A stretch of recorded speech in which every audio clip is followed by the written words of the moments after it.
So I was on this trip called Outward Bound, and it's like this big hiking trip that you go on for like 3 weeks. And what I didn't know is that it had all these people on it who were like, almost going in jail or had major issues. One of them was a misogynist who didn't like women and like tried to like kill women. And I was like a high schooler and I was just going on there to hike. They find out I'm there with my best friend. They separate us into different troops. I have to do hiking 20 miles a day, compass, find out where to go each time.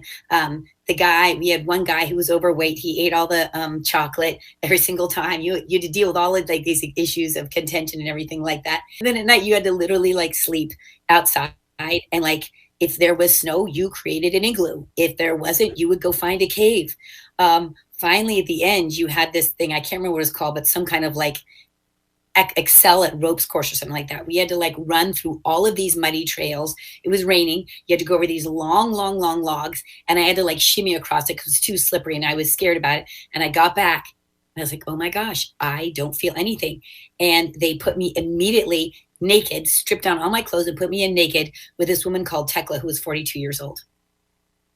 Okay, what a story. Okay, I can't wait to hear the second story.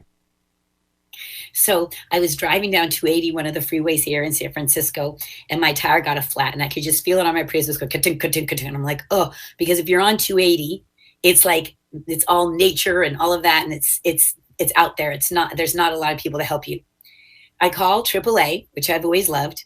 They tell me it's going to be a 2.5-hour wait.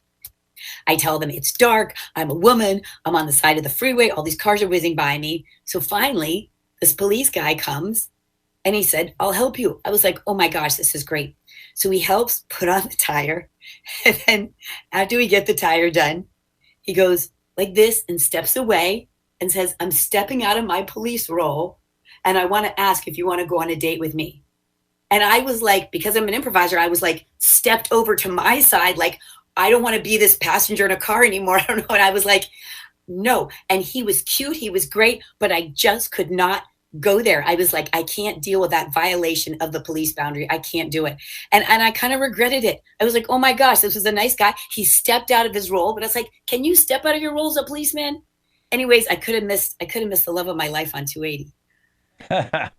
Okay, the love of her life on 280 or that terrible camp story where she sounds like got frostbite.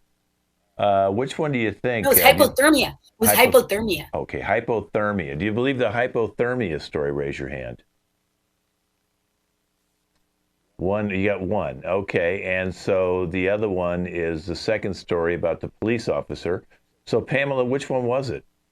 It was the hypothermia. I'm sorry, Rashida. Oh, I got creamed on that hiking trip. I got lambasted. I think the police story is cute, though, right? That's kind of fun. it's a very cute story, and I was that policeman, so that was a real story. No.